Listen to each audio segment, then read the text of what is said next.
सबसे बड़ा धन। एक बार एक शक्तिशाली राजा घने वन में शिकार खेल रहा था। अचानक आकाश में बादल छा गए और मूसलाधार वर्षा होने लगी। सूर्य अस्त हो गया और धीरे धीरे अंधेरा छाने लगा। अंधेरे में राजा अपने राजमहल का रास्ता भूल गया और सिपाहियों से अलग हो गया। भूख, प्यास और थकावट से व्याकुल राजा जंगल के किनारे एक टीले पर बैठ गया। थोड़ी देर बाद उसने वहां 3 बालकों को देखा। तीनों बालक अच्छे मित्र थे। वे गांव की ओर जा रहे थे। सुनो बच्चों, जरा यहाँ आओ, राजा ने उन्हें बुलाया। बालक जब वहां पहुंचे तो राजा ने उनसे पूछा, क्या कहीं से थोड़ा सा भोजन और जल मिलेगा? मैं बहुत प्यासा हूँ और भूख भी बहुत लगी है। बालकों ने उत्तर दिया, अवश्य, हम घर जाकर अभी कुछ ले आते हैं। वे गांव की ओर भागे और तुरंत जल और भोजन ले आए। राजा बच्चों के उत्साह और प्रेम को देखकर बहुत प्रसन्न हुए। राजा बोले, प्यारे बच्चों, तुम जीवन में क्या करना चाहते हो? मैं तुम्हारी मदद सहायता करना चाहता हूँ। कुछ देर सोचने के बाद एक बालक बोला, मुझे धन चाहिए। मैंने कभी 2 समय की रोटी नहीं खाई है, कभी सुंदर वस्त्र नहीं पहने हैं, इसलिए मुझे केवल धन चाहिए। राजा मुस्कुरा कर बोले, ठीक है, मैं तुम्हें इतना धन दूंगा कि जीवन भर सुखी रहोगे। यह शब्द सुनते ही बालक की खुशी का ठिकाना न रहा। दूसरे बालक ने बड़े उत्साह से पूछा, क्या आप मुझे एक बड़ा सा बंगला और घोड़ा गाड़ी देंगे? राजा ने कहा, अगर तुम्हें यही चाहिए तो मैं तुम्हारी भी इच्छा पूरी करवाऊंगा।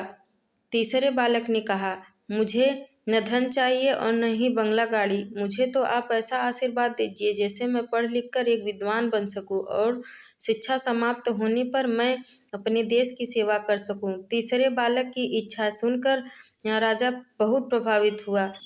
उसने उनके लिए उत्तम शिक्षा का प्रबंध किया। वह परिश्रमी बालक था, इसलिए दिन रात एक करके उसने पढ़ाई की और बहुत बड़ा विद्वान बन गया। और समय आने पर राजा ने उसे अपने राज्य में मंत्री पद पर नियुक्त कर लिया।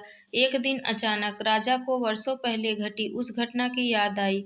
उन्होंने मंत्री से कहा, वर्षों पहले तुम्हारे साथ जो 2 और बालक थे, अब उनका क्या हालचाल है?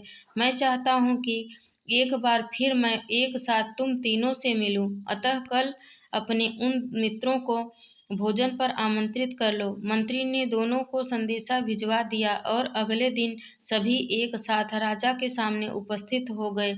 आज तुम तीनों को एक बार फिर साथ देखकर मैं बहुत प्रसन्न हूँ। इनके बारे में तो मैं जानता हूँ, पर तुम दोनों अपने बारे में बताओ। राजा ने मंत्री के कंधे पर हाथ रखते हुए कहा। जिस बालक ने धन मांगा था वह दुखी होते हुए बोला, राजा साहब, मैंने उस दिन आपसे धन मांगकर बहुत बड़ी गलती की। इतना सारा धन पाकर मैं आलसी बन गया और बहुत सारा धन बेकार की चीजों में खर्च कर दिया। मेरा बहुत सा धन चोरी हो गया। अब कुछ वर्षों में ही मैं वापस उसी स्थिति में पहुंच गया जिसमें आपने मुझे देखा था। बंगला गाड़ी मांगने वाले बालक ने भी अपना रोना रोने लगा।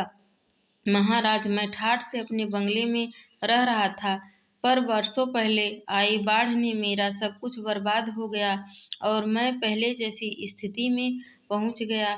इनकी बातें सुनकर राजा बोले, इस बात को अच्छी तरह गांठ बांध लो। धन संपदा हमारे पास नहीं रहते, पर ज्ञान जीवन भर मनुष्य के काम आता है और उसे कोई भी चुरा नहीं सकता।